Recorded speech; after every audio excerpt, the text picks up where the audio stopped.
તો આજ અંગે વાતચીત કરવા આપણી સાથે જોડાયા છે સાલ હોસ્પિટલના ન્યુરોસર્જન ડોક્ટર મહેન્દ્રસિંહ ચૌહાણ। જી સર, આપનું સ્વાગત છે યસ ડોક્ટરમાં। ડોક્ટર, પહેલા તો આપની प्रोफाइल અને स्पेशलिटी विषय दर्शक मित्रों ने बात करो। मैं न्यूरोसर्जन हूँ और all India institute of medical science से मैंने 8 साल पहले न्यूरोसर्जरी किया है और स्पेशली मैं epilepsy surgery, cranio cervical junction और कॉम्प्लेक्स ब्रेन ट्यूमर सर्जरी में ट्रेंड हूँ। और उसके बाद मैंने बॉम्बे के हिंदुजा हॉस्पिटल से भी फेलोशिप किया है एडवांस न्यूरो सर्जरी में। तो अब यहाँ पर मैं आपके सामने हूँ और कॉम्प्लेक्स ब्रेन सर्जरीज में मेरा स्पेशल इंटरेस्ट है।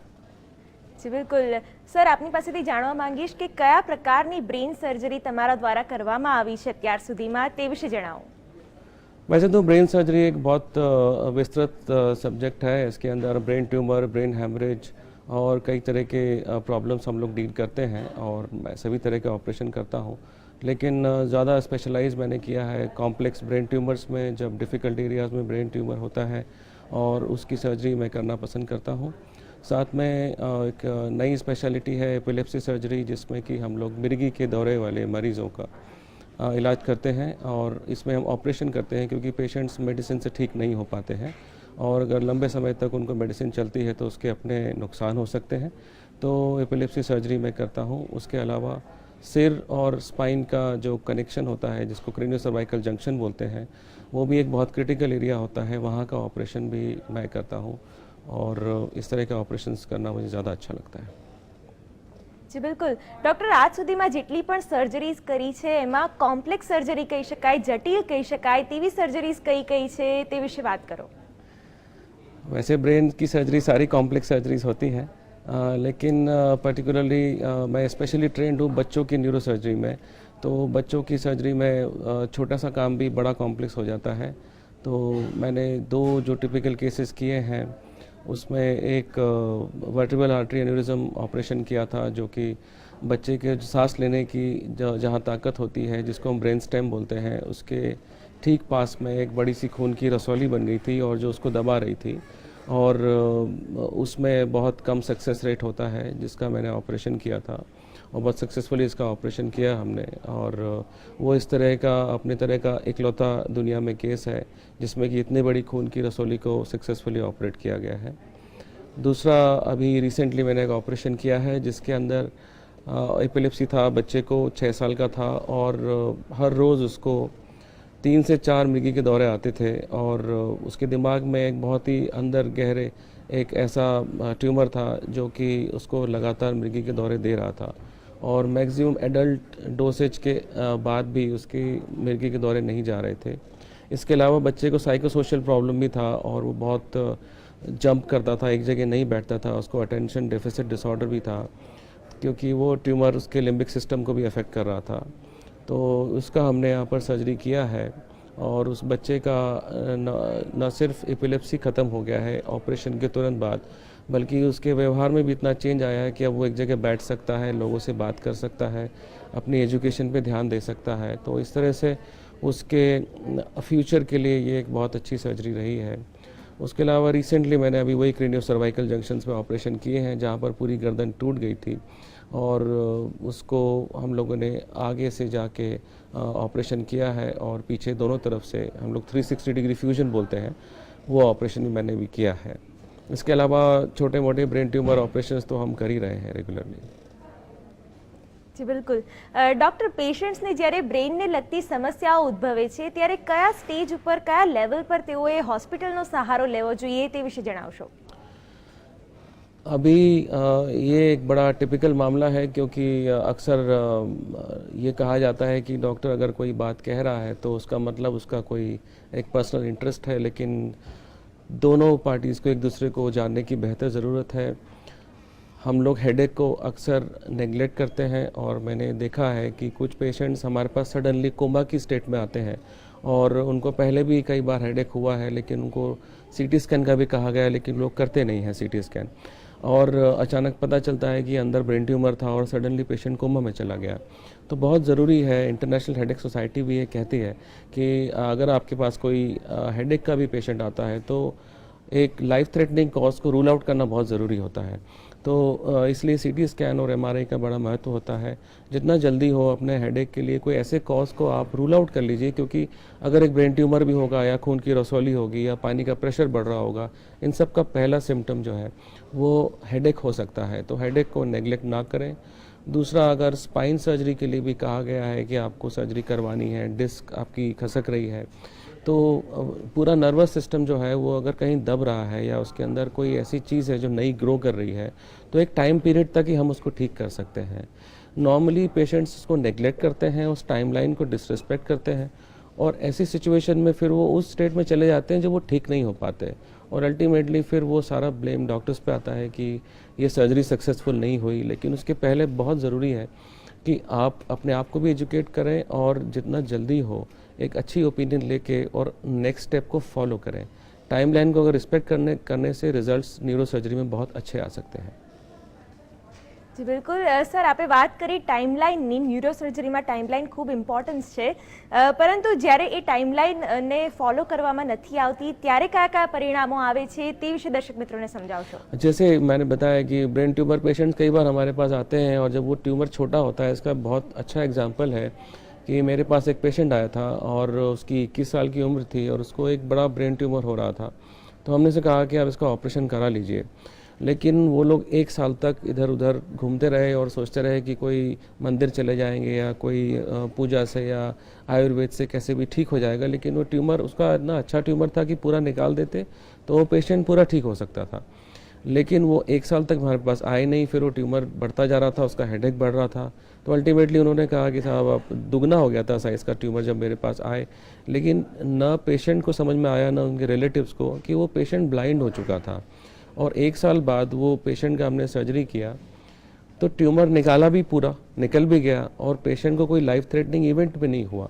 लेकिन पेशेंट लाइफ टाइम के लिए ब्लाइंड हो चुका है।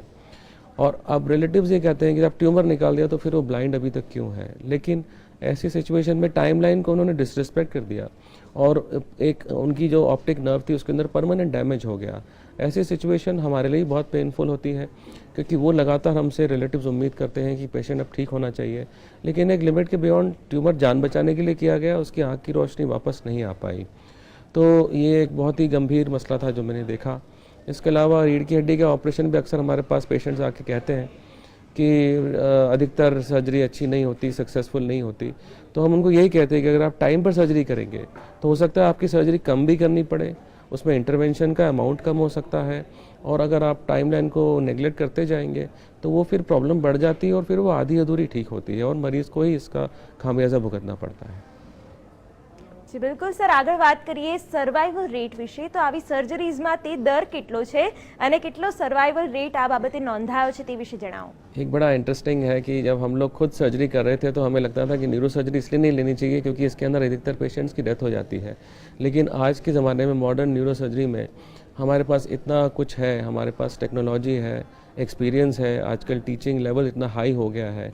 मैंने जब अपना खुद का रिकॉर्ड चेक किया तो मैंने पाया कि ओवरऑल 7 ईयर्स में बिना पेशेंट सेलेक्ट किए हुए करीब मेरा 7% का मोर्टालिटी रेट रहा है। 7% मोर्टालिटी रेट काफ़ी अच्छा है, क्योंकि दैट मीन्स कि अगर आप सीरियस और सारे पेशेंट्स को भी मिला लेते हैं, सीवियर हेड इंजरी को भी मिला लेते हैं, तो अगर आप 100 सर्जरी करते हैं तो 7 डेथ होती हैं। दैट मीन्स अगर आप रोड पे चलते हैं तो नॉर्मली एक मेट्रो में रोड पे चलने से 20% लोगों को हेड इंजरी हो सकती है कि नेशनल सर्वे है। तो दैट मीन्स कि न्यूरो सर्जरी जो है वो रोड पे चलने से भी सेफ़ हो सकती है। इसलिए ऐसा नहीं सोचना चाहिए कि अगर न्यूरो सर्जिकल मामला है, ब्रेन ट्यूमर है या ऐसा है तो ये हमेशा ख़तरनाक ही होगा। ये अधिकतर अच्छा होता है क्योंकि आजकल इंटेंसिव केयर, ऑपरेशन सभी कुछ बहुत सेफ हो गया है। જી બિલકુલ ડૉક્ટર, આપણે ઉલ્લેખ કર્યો બ્રેઇન ટ્યુમરનો. તો બ્રેઇન ટ્યુમરને લગતી ઘણી બધી ગેરમાન્યતાઓ છે, મિથ છે, તો તેના પર પ્રકાશ નાખશો કે કઈ રીતે તે ગેરમાન્યતાઓનું ખંડન કરી શકાય. मैं एक जगह पर गया था और बहुत ही वहाँ के लोग बड़े प्रबुद्ध थे और उस सोसाइटी में मैं गया था ये बोलने के लिए कि मैं चाह रहा था कि एक अवेयरनेस चालू हो लोगों के अंदर न्यूरो सर्जरी को लेके, क्योंकि सारे मेडिकल साइंस में मुझे लगता है न्यूरो सर्जरी सबसे कॉम्प्लेक्स विषय है, क्योंकि यहाँ पर पूरा ब्रेन पूरी बॉडी को कंट्रोल करता है। तो जैसे हम मदरबोर्ड को ऑपरेट करते हैं, कहीं कोई वीडियो कार्ड होता है, दैट मीन्स कि कोई जगह है जो सिर्फ विजन को कंट्रोल कर रही है, कोई जगह सिर्फ स्पीच को कंट्रोल कर रही है। तो ऐसे सिचुएशन में हम लोगों को ये चाहिए कि हम बताएं लोगों को कि एक तो पहली बात ये इतना ख़तरनाक नहीं है, इतना जानलेवा नहीं है। दूसरी बात, अगर टाइम पे सर्जरी करते हैं तो हम बहुत सारे डैमेजेस को बचा सकते हैं। तो बड़े सीनियर थे, मैंने उनसे कहा सर मैं इस बारे में कुछ बोलना चाहता हूँ। तो वो कहते अरे ब्रेन ट्यूमर और न्यूरो सर्जरी ये तो मतलब आदमी गया। तो मैंने कहा ऐसा नहीं है, और अधिकतर पेशेंट्स जो है वो बचाए जा सकते हैं। और मैं शायद इसीलिए बोलना चाहता हूँ कि जब समाज के जो पढ़े लिखे लोग हैं अगर उनको पता चलेगा तो धीरे धीरे नॉलेज ट्रिकल डाउन करके दूसरे लोगों पर भी जाएगा कि न्यूरो सर्जरी अगर टाइम पर की जाए, अच्छे हाथों से की जाए, तो इसमें बचने के चांस बहुत अच्छे होते हैं। ब्रेन ट्यूमर बहुत सारे बिनाइन तरीके के होते हैं, उनको अगर निकाल दिया जाए टाइम पर तो वो कभी वापस नहीं आते और इन पेशेंट्स की पूरी जान बचाई जा सकती है। मैलिग्नेंट ट्यूमर भी है तो उसका पूरा एक अप्रोच होता है, और कई पेशेंट्स जो सोचते हैं कि अब हमारी ज़िंदगी अभी गई और तभी गई, वो लोग भी 10 से 15 साल अच्छे से जी सकते हैं। तो इसलिए ये ज़रूरी है जानना कि ब्रेन ट्यूमर उतना जानलेवा नहीं है जितना आप लोगों ने सोचा हुआ है। इसको अगर हिम्मत से और परिवार के साथ मिलकर इसका इलाज किया जाए तो इसमें बहुत सारे मरीजों की जान बचाई जा सकती है। જી બિલકુલ ડોક્ટર, આગળ પણ આપની સાથે જોડાયેલા રહેશું, માહિતી અને માર્ગદર્શન મેળવીશું, પણ યસ ડોક્ટરમાં હાલ સમય થઈ ગયો છે એક બ્રેક લે. ડોક્ટરમાં બ્રેક બાદ ફરીથી આપનું સ્વાગત છે. આજે આપણી સાથે જોડાયા છે સાલ હોસ્પિટલના neuro surgeon doctor Mahendrasinh Chauhan. Sir, આજે આપણે બ્રેન સર્જરીઝ વિશે વાત કરી રહ્યા છે, ત્યારે આગળ આપને પૂછવા માંગીશ કે એપિલેપ્સી સર્જરી એટલે શું અને આ સર્જરી અને તેના ફાયદા શું છે તે વિશે જણાવો. एपिलेप्सी सर्जरी अभी बहुत कम सेंटर्स पर इंडिया में हो रही है। मैं all India institute of medical science से हूँ, जहाँ पर अब नेशनल फैसिलिटी हो गई है एपिलेप्सी सर्जरी के लिए, और ये एक सेंटर फॉर एक्सेलेंस बन चुका है। और इसमें मैंने बहुत पेशेंट्स देखे हैं और मुझे समझ में आया कि अधिकतर पेशेंट्स मेडिसिन के उसमें ठीक नहीं हो पा रहे थे और ज़िंदगी भर मेडिसिन चल रही थी। ऐसे पेशेंट्स में कुछ ऐसे एरियाज़ होते हैं जहाँ पर अगर हम सर्जरी करें तो उन पेशेंट्स को लाइफ टाइम दवाइयों से छुटकारा मिल सकता है और उनको एपिलेप्सी से भी छुटकारा मिल सकता है। मेरे लिए एपिलेप्सी सर्जरी इतनी ज़रूरी है क्योंकि जो अक्सर ये बचपन से शुरुआत होती है, और यही यंग बच्चे जब बाहर निकलते हैं और दुनिया में आते हैं, उन्हें 2 व्हीलर चलाना होता है, कहीं जाना होता है, ऐसे में अगर उनको मिर्गी का दौरा आ जाए तो उनकी जान चली जाती है। सीरियस हेड इंजरीज होती हैं इन पेशेंट्स को। तो बहुत ज़रूरी है कि इनका एक प्रॉपर कंट्रोल किया जाए, और अक्सर वो 3 मेडिसिन देने के बाद भी अगर उनको लगातार दौरे आ रहे हैं या कुछ ऐसे ट्यूमर्स हैं जो उनको है, उनको अगर हटा दिया जाए तो इन पेशेंट्स में हम लोग लाइफ टाइम क्योर दे सकते हैं। ऐसा हम लोग अब एपिलेप्सी सर्जरी करने लगे हैं। इसके लिए पूरा टीम लगता है, और ऑल इंडिया इंस्टीट्यूट में तो बहुत बड़ी टीम है, वैसी ही टीम अब हम लोग यहाँ पर बना रहे हैं, और अभी हम लोगों ने सक्सेसफुल सर्जरी किया भी है यहाँ पर। જી બિલકુલ. સર, એપિલેપ્સી સર્જરી વિશે તમારા અનુભવો શેર કરો. તમે કોની પર સર્જરીઝ કરી છે આ પ્રકારની અને તેના રિઝલ્ટ શું મળ્યા છે તે વિશે ખાસ કરીને જણાવો. अभी हमने जो एपिलेप्सी सर्जरी की है वो सबसे शुरुआत में हम लोग इसको बोलते हैं, ब्रेन का एक पार्ट होता है जिसको एमिगडाला और हिप्पोकैम्पस बोलते हैं, जहाँ पर सबसे ज़्यादा एपिलेप्सी का, मिर्गी के दौरे का जहाँ से एपिसेंटर होता है, और वहाँ पर सर्जरी करने से बहुत सक्सेस मिलती है। तो वही पेशेंट्स हमने अभी ऑपरेशन किए हैं यहाँ पर, और सेलेक्टेड पेशेंट्स में अगर सर्जरी करते हैं तो 1 साल के अंदर अंदर 60 से 80% पेशेंट्स को मिर्गी से ज़िंदगी भर के लिए छुटकारा मिल सकता है, या उनकी दवाई बहुत कम हो जाती है और उनका जो कंट्रोल रेट होता है वो बहुत हाई हो जाता है। मतलब कि उनका ऐसा नहीं होता है कि दवाई ले ली उसके बाद भी दौरे आ रहे हैं, तो वो कहीं भी जा सकते हैं, इनकी सेफ्टी बढ़ जाती है, सर्वाइवल बढ़ जाता है, और क्वालिटी ऑफ लाइफ बढ़ जाती है। इनकी एजुकेशन इम्प्रूव हो जाती है, या जिनकी एजुकेशन है उनका वोकेशन इम्प्रूव हो जाता है। अक्सर देखा है कि जिनको मिर्गी के दौरे आते हैं उनको नौकरी पे नहीं रखा जाता है, या उनको स्कूल में एक्सेप्ट नहीं किया जाता है। तो ये सारे इनको सोशल फ़ायदे मिलते हैं, उनको समाज में एक्सेप्टेंस मिलती है। तो ये बहुत ज़रूरी है कि इस मामले में अवेयरनेस फैलाई जाए, हम लोग वही कोशिश कर रहे हैं। જી બિલકુલ. સર, એપિલેપ્સી સર્જરી કોને ન કરી શકાય તે વિશે ખાસ કરીને જણાવો. सब लोगों की एपिलेप्सी सर्जरी की ज़रूरत नहीं होती है। इसके लिए हम लोग एक न्यूरोलॉजिस्ट और न्यूरोसर्जन की कम से कम टीम लगती है, और उसमें हम लोग देखते हैं कि अगर हमें कोई ऐसा एरिया मिल रहा है जहाँ से वो दौरे आ रहे हैं, और पहले हम दवाई से शुरुआत करते हैं और दवाई की डोसेज हम बढ़ाते जाते हैं। तो हम लोग तब ऑपरेशन करते हैं जब मरीज़ ने 3 दवाइयाँ ले ली हैं, उसके मैक्सिमम डोज भी क्रॉस हो गए हैं, उसके बाद भी उसे प्रॉब्लम हो रही है। कई ऐसे पेशेंट्स होंगे जिनका दवाई से अच्छे से कंट्रोल हो रहा है, जिनको 2-2 साल तक कोई दौरा नहीं पड़ा है, तो ऐसे पेशेंट्स की हम लोग सर्जरी नहीं करते हैं। જી આ સર્જરી કરાવ્યા પછી કઈ કઈ तकेदारी રાખવી પડે છે તે વિશે દર્શક મિત્રોને સમજાવશો। कोई ज़रूरत नहीं होती है। एक बार मरीज़ यहाँ से अस्पताल से गया और उसके बाद में उसका हम लोग रेगुलर एक EEG कर लेते हैं, धीरे धीरे उसकी एक्टिविटीज़ ख़त्म हो जाती हैं, पेशेंट के अंदर हमको बिहेवियर में इम्प्रूवमेंट मिलने लगता है और उसको कन्वल्शंस जो आ रहे होते थे वो बंद हो जाते हैं। उनके मेडिसिन हम शुरुआत में स्टार्ट करते हैं, फिर धीरे धीरे हम उसको बंद कर देते हैं और एक एक करके ड्रग बंद करते जाते हैं और उससे हमें पता चलता है कि अब इस पेशेंट को दौरे नहीं आ रहे हैं, तो उसके बाद में फिर उसे कभी हमारे पास आने की ज़रूरत नहीं पड़नी चाहिए। જી બિલકુલ ડોક્ટર, આ કાર્યક્રમ દ્વારા આપણે દર્શક મિત્રોના પ્રશ્નોના પણ ઉત્તર આપતા હોઈએ છીએ, ત્યારે એક દર્શક મિત્ર એમના પ્રશ્ન સાથે જોડાઈ ગયા છે। જી કૌશિકભાઈ, આપનો પ્રશ્ન જણાવો। जी सर, चौहान सर, मैं आपसे बात करना चाहता हूँ कि जो अभी ये जो ब्रेन का मामला चल उसमें मेरे ससुर को एक दिक्कत हुई थी। Hello hello. हाँ जी सर, तो मेरे जो फादर इन लॉ है उनको ब्रेन की बीमारी अभी भी करीब 1 महीना हुआ है। अचानक सडनली ये जॉब पे जा रहे थे, अचानक बोलना बंद हो गया उनका। जी। नॉर्मल कोई भी टेबलेट अभी तक 50 साल की उम्र है, कब कोई भी टेबलेट नहीं लिया है और अचानक एकदम चलते चलते ऐसे साइकिल से चलते थे और अचानक बोलना बंद हो गया। तो हमने ट्रीटमेंट करवाई डॉक्टर के पास और उन्होंने डॉक्टर ने बताया, MRI भी करवाया, एंडोस्कोपी बिल्कुल नॉर्मल आई और MRI करवाया तो डॉक्टर ने बोला है कि जो रिपोर्ट है उसमें MRI में ऐसा है कि ब्रेन में पूरा लोअर यानी कम पहुंचता है। तो उनकी ट्रीटमेंट चल रही है, लेकिन वो कोई रास्ता या कोई दिक्कत तो नहीं। सामने बोला धीरे धीरे हो जाएगा, आपको वेट करना पड़ेगा, टेबलेट चल रही। जैसे मैंने बताया कि दिमाग एक मदरबोर्ड की तरह होता है, यहाँ पर ऑडियो कार्ड और वीडियो कार्ड जैसा कंप्यूटर में होता है वैसा ही होता है। तो जो खासकर लेफ़्ट साइड ऑफ ब्रेन होता है वहाँ पर एक स्पीच का सेंटर होता है, तो अक्सर वो हमारे लेफ़्ट साइड में होता है और हो सकता है कि वहाँ पर उनको खून की नस ब्लॉक हो गई हो, जैसा कि स्ट्रोक में होता है। तो इन पेशेंट्स में ऐसा होता है कि सिर्फ सपोज़ कीजिए कि सिर्फ स्पीच एरिया गया होगा, तो वो ग्रेजुअली टाइम के साथ में इम्प्रूवमेंट उसमें हो सकता है। आप अपने डॉक्टर से फॉलोअप लेते रहें और उनको बताते रहें कि प्रोग्रेस क्या हुई है। बार बार डॉक्टर चेंज ना करें। सेम डॉक्टर अगर एक ही प्रॉब्लम को देखेगा तो वो उसमें इम्प्रूवमेंट करने की कोशिश कर सकता है। आप बार बार डॉक्टर चेंज करेंगे तो वो ट्रीटमेंट वापस ज़ीरो से स्टार्ट होगा और आपको प्रॉब्लम होगी। જી બિલકુલ, આશા રાખીએ આપને આપના પ્રશ્નનો ઉત્તર મળી ગયો હશે।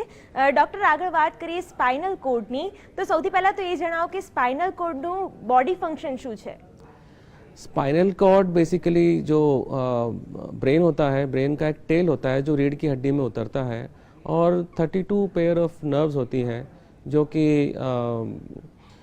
पूरे शरीर को कंट्रोल करती हैं। तो जैसे अगर गर्दन से हम देखें तो यहाँ से 7 नसें निकलती हैं और पूरे हाथ को कंट्रोल करती हैं।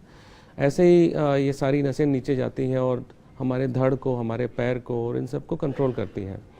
तो अगर स्पाइनल कॉर्ड में कोई प्रॉब्लम होगा, जैसे कोई ट्यूमर हो गया, तो स्पाइनल कॉर्ड के ज़्यादातर ट्यूमर बिनाइन होते हैं, उनको अच्छे से निकाला जा सकता है। तो या फिर कोई डिस्क स्लिप हो जाए या कोई चोट लग जाए तो उस केस में अगर कहीं कोई दबाव होता है तो उसको ठीक किया जा सकता है।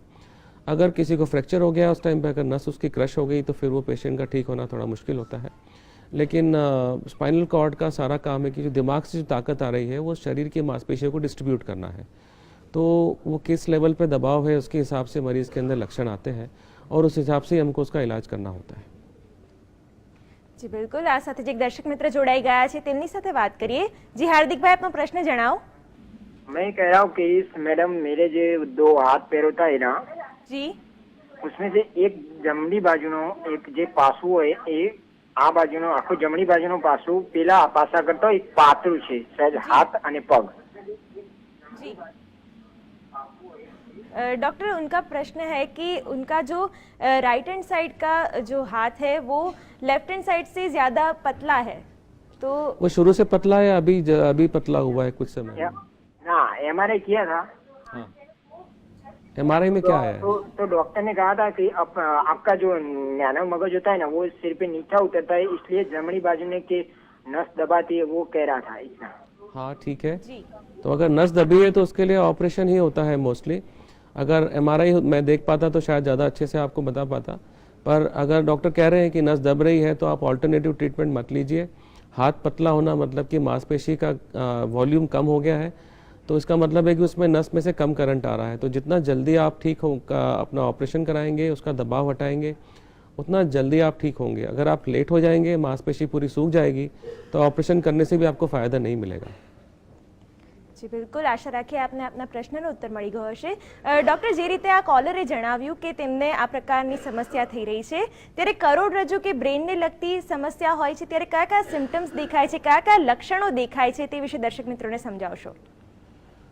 स्पाइनल कॉर्ड के खासकर अगर जो कॉम्प्लिकेशंस होते हैं वो सिम्टम्स पहले जो नस होती है जो ब्रेन से निकलती है स्पाइनल कॉर्ड के थ्रू अलग अलग, जैसे बताया 32 जोड़ नसों से जाती है, तो एक नस के अंदर 3 तरह के तार होते हैं, 2 बाहर जाने के, एक अंदर आने का. बाहर जाने के जो होते हैं वो हमको दरअसल हमारी मांसपेशी की ताकत या कोई चीज़ को कंट्रोल करते हैं, जैसे कि यूरिन का कंट्रोल है, ये सब कंट्रोल करना उनके हाथ में है. जो तार अंदर आते हैं वो सेंसेशन के होते हैं या फिर दर्द के होते हैं. तो सबसे पहला जो सिम्टम आता है वो अक्सर ये आता है कि हमको दर्द होता है, किसी एक पर्टिकुलर पार्ट में दर्द होता है. जैसे हाथ में हुआ तो पूरा का पूरा हाथ जो है उसके अंदर दर्द होगा. और ब्रेन के अंदर या स्पाइन में अच्छी बात ये होती है कि अगर 7 नंबर की नस दब रही है तो 7 नंबर का ही वहाँ पर स्किन का एक पर्टिकुलर एरिया है, वो सारे लोगों में एक जैसा होता है और उसी में हमको लक्षण पता चलता है और हम लोग उसको एग्जैक्टली बता सकते हैं कि ये एमआरआई है, इसके अंदर ये 7वें नंबर की नस है और ये दब रही है. तो डायग्नोसिस बनाना आसान होता है. और इस तरह से अगर गर्दन में तकलीफ़ है तो अक्सर हाथों में सारी तकलीफ़ जाती है. अगर कमर में तकलीफ़ है जैसे लंबर स्पॉन्डिलोसिस तो पैरों के अंदर होता है. सबसे पहले दर्द आएगा, फिर दर्द ख़त्म होता है, फिर उसका झुनझुनी और सुनपन आता है और उसके बाद में कमज़ोरी आती है. कोशिश ये करनी चाहिए कि कमज़ोरी आने से पहले ही हम उसका प्रॉपर इलाज कर लें. अगर दबाव है तो उसको हम सर्जरी करवा लें. जैसे कि स्लिप डिस्क हो गया है, नस दब रही है, तो उसको आप उसी वक्त जितना जल्दी हो सके करवा लें. एक बार मांसपेशी में कमज़ोरी आ गई तो फिर हो सकता है कि आपको पार्शियल रिजल्ट मिले या कोई रिजल्ट ना मिले. જી બિલકુલ. ડૉક્ટર, આગળ વધીએ, વાત કરીએ સ્પાઇનલ કોર્ડની સર્જરીઝ વિશે. તો તમે કઈ કઈ સર્જરીઝ કરી છે તે વિશે જણાવશો. अब तो लगभग 10, 12, 15 साल से न्यूरो सर्जरी कर रहे हैं तो काउंट तो अक्सर भूल जाते हैं, हज़ारों में हो गई है. लेकिन रूटीन सर्जरीज़ तो हम लोग डेली करते ही हैं, जिसमें डिस्क सर्जरी होती है और उसके अलावा अगर किसी के फ्रैक्चर हो गया है तो रीढ़ की हड्डी टूट जाती है, हम लोग उसको ठीक करते हैं. उसके अलावा स्पाइनल ट्यूमर हम लोग करते हैं. तो ये ट्यूमर सर्जरीज़ भी हम लोग बहुत अच्छे से कर रहे हैं, रिज़ल्ट बहुत अच्छे मिलते हैं. कभी कभी ये होता है कि बच्चों में खास करके ऐसा होता है कि जब वो ग्रो करते हैं तो उनकी नसें अंदर उलझ जाती हैं और सडनली जब ग्रोथ स्पर्ट होता है, जैसे कि 5 से 6 साल की उम्र में या 12-13 साल की उम्र में, तो सडनली बच्चे बोलते हैं कि पैरों में झुनझुनी आ रही है और चलने में दिक्कत आ रही है, दौड़ते दौड़ते गिर जा रहे हैं, यूरिन का कंट्रोल ठीक नहीं आ रहा है. तो ऐसे बच्चों को अंदर की नस उलझी हुई होती है, उसको हम लोग फ्री कर देते हैं. अभी फॉरेन से ही पेशेंट आए यहाँ पर और हम लोगों ने ऑपरेट किया और वो पेशेंट्स बहुत सक्सेसफुली उनका ट्रीटमेंट हुआ है. तो हर तरह की सर्जरी हम लोगों ने स्पाइन में की है. સર બિલકુલ, એઝ અ ન્યુરોસર્જન તમારો કઈ રીતનો રોલ હોય છે આ સર્જરીઝમાં તે વિશે ખાસ જણાવશો. स्पाइन जो है वो एक थोड़ा सा ऐसा ओवरलैपिंग एरिया है जहाँ पर ऑर्थोपेडिक सर्जन और न्यूरोसर्जन दोनों ऑपरेशंस करते हैं. हम लोगों का प्रेडोमिनेंटली काम होता है जब नसें दबती हैं और पेशेंट को कहीं लकवे जैसा हो रहा है, कहीं वीकनेस आ रही है, तो ये सारी सर्जरीज हम लोग करते हैं. और अगर रीढ़ की हड्डी की बनावट में कहीं कोई प्रॉब्लम आ रही है, जैसे स्कॉलियोसिस हो जाता है, तो वो सर्जरी आमतौर पे ऑर्थोपेडिक सर्जन करते हैं. पर आजकल देखा जा रहा है मल्टी डिसिप्लिनरी अप्रोच हो रही है कि ऑर्थोपेडिक सर्जन और न्यूरो सर्जन दोनों मिल के स्पाइनल सेंटर्स पे सर्जरी कर रहे हैं, तो दोनों को एक दूसरे की ज़रूरत पड़ती है. हालांकि मैं स्कॉलियोसिस सर्जरी भी करता हूँ और ट्यूमर की सर्जरी भी करता हूँ, बट ज़्यादातर अगर हड्डियों को लेके प्रॉब्लम है तो ऑर्थोपेडिक सर्जन काम करते हैं. रीढ़ की हड्डी की बनावट में कहीं कुछ गड़बड़ है तो ऑर्थोपेडिक सर्जन काम करते हैं और अगर कहीं नसें दब रही हैं तो फिर हम लोग काम करते हैं न्यूरो सर्जन्स. જી બિલકુલ. ડૉક્ટર, સ્પાઇનલ સર્જરીઝમાં સક્સેસ રેટ શું છે, કેટલી સફળતા મળે છે આ પ્રકારની સર્જરીઝમાં તે વિશે જણાવશો. सक्सेस रेट जो है वो दोनों तरफ होता है, पेशेंट की तरफ से भी, डॉक्टर की तरफ से भी. और स्टिल मैं कहूँगा कि मुझे आज तक कोई पेशेंट को री ऑपरेशन करने की ज़रूरत नहीं पड़ी है कि कॉम्प्लिकेशन हो गया और री ऑपरेट करना पड़ा. अब पेशेंट्स का सक्सेस रेट जो है वो आप कह सकते हैं कि अगर कोई इन्फेक्शन ना हो तो 95 to 98% रह सकता है. एक्स्ट्रा रिस्क जब हम लोग समझाते हैं तो उसमें दूसरी चीज़ें भी समझाते हैं, जैसे कि इन्फेक्शन हो गए जो कि उसकी सर्जरी को अफेक्ट नहीं करेगा, पर हो सकता है कि डिलेड उनको प्रॉब्लम हो या उनका वुंड हीलिंग डिले हो. या कुछ उनको हार्ट का प्रॉब्लम हो जाए, किडनी का प्रॉब्लम हो जाए तो अलग बात है, पर सक्सेस रेट बहुत अच्छे होते हैं। तो अगर टाइम पे किया जाए ऑपरेशन को और सही जगह पर किया जाए तो ऑपरेशन के रिजल्ट्स स्पाइन में बहुत अच्छे आते हैं।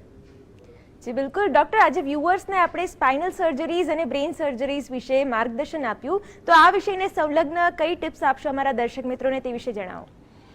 मेरा हाईलाइट अभी तक यही रहा है इस प्रोग्राम में कि आप लोग टाइमलाइन को रिस्पेक्ट करें। अगर किसी डॉक्टर ने, मैंने अक्सर देखा है कि जब इवन डायग्नोज भी कर देते हैं कि ये ब्रेन ट्यूमर आपको हुआ, आपको सर्जरी करानी है, उसके बाद भी लोग ऑल्टरनेटिव ट्रीटमेंट ढूंढते हैं।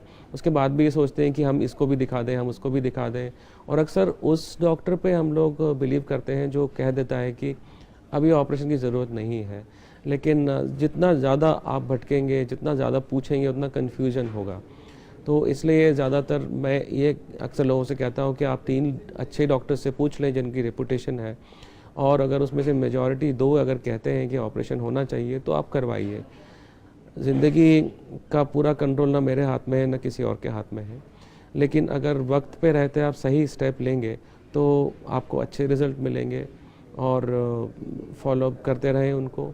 अगर ऐसा होता है अक्सर कि कई बार ठीक हो जाते हैं तो फॉलोअप भी नहीं करते हैं, फॉलोअप टाइमली करना चाहिए।